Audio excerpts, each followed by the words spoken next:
নমস্কাৰ আপোনালোক সকলোকে আকৌ এটা নতুন ভিডিঅ'লৈ স্বাগতম জনাইছোঁ।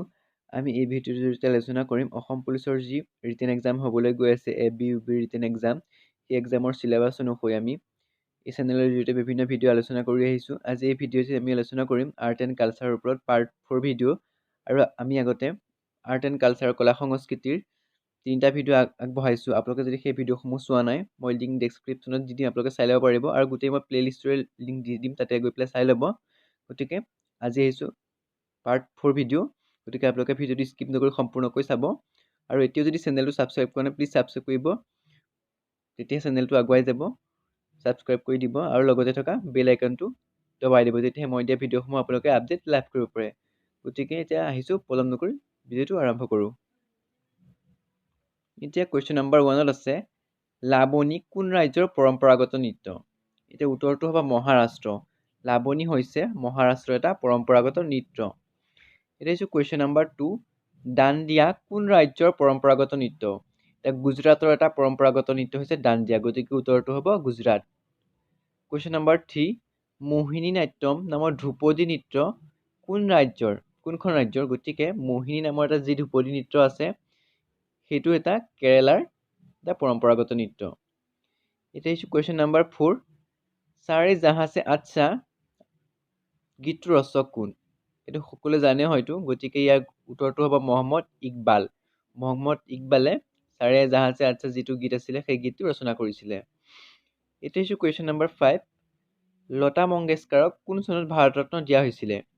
2001 চনত লতা মংগেশকাৰক ভাৰত ৰত্ন যি বঁটা আছিলে, সেই বঁটা 2001 চনত দিয়া হৈছিলে।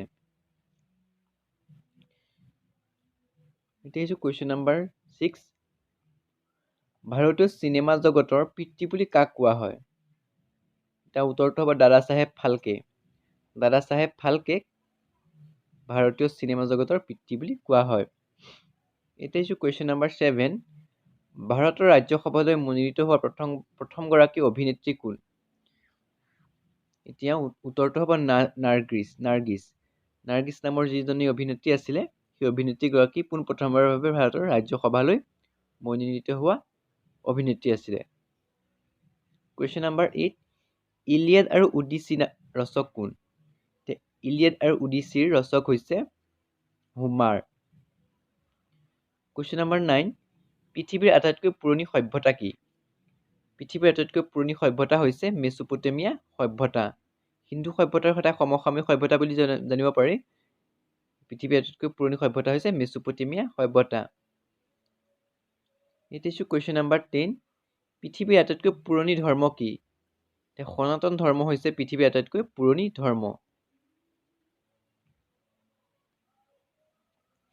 এতিয়া হৈছে কুৱেশ্যন নম্বৰ 11, সৰ্বপ্ৰথম সাহিত্যৰ নোবেল বঁটা পোৱা সাহিত্যিকজন কোন? এতিয়া চুলি প্ৰধম। মই এতিয়া এইটো ৱৰ্ডটো সঠিককৈ লিখিব অসুবিধা হোৱাৰ কাৰণে এতিয়া মই ইয়াতে লৈ আহিছোঁ, এনেকৈ এই ধৰণে লিখি দিছোঁ, ইয়াতে ফটোখন দি দিছোঁ। এতিয়া সৰ্বপ্ৰথম সাহিত্যৰ নোবেল বঁটা পোৱা ব্যক্তিজন হৈছে চুলি প্ৰধম।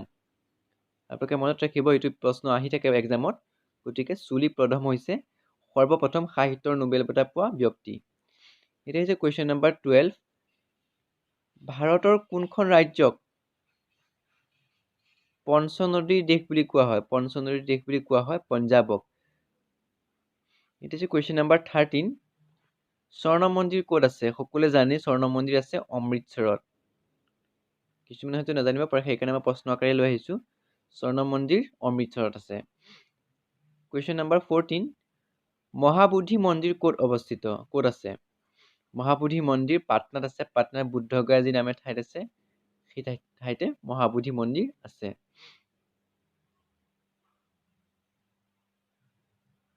কুৱেশ্যন নম্বৰ 15, অম্বুবাচী মেলা ক'ত অনুষ্ঠিত হয়? অম্বুবাচী মেলা কামাখ্যা মন্দিৰত অনুষ্ঠিত হয়। শাওণ মাহত যি অম্বুবাচী মেলা হয়, তাতেই কামাখ্যা মন্দিৰত হয়। গতিকে আজি এই ভিডিঅ'টোৰ জৰিয়তে কুৱেশ্যন 15টা আলোচনা কৰিলোঁ, আৰু ভিডিঅ' আগবঢ়াম বিভিন্ন চিলেবাছ অনুসৰি এক্সামৰ, আছাম পুলিচৰ ABUB যি এক্সাম হ'বলৈ গৈছে চিলেবাছ অনুসৰি মই ইয়াতে ভিডিঅ' আগবঢ়াম। গতিকে আপোনালোকৰ ভিডিঅ'সমূহ চাব আৰু চেনেলটো ছাবস্ক্ৰাইব কৰিব। গতিকে আজিলৈ আহিছোঁ, ধন্যবাদ।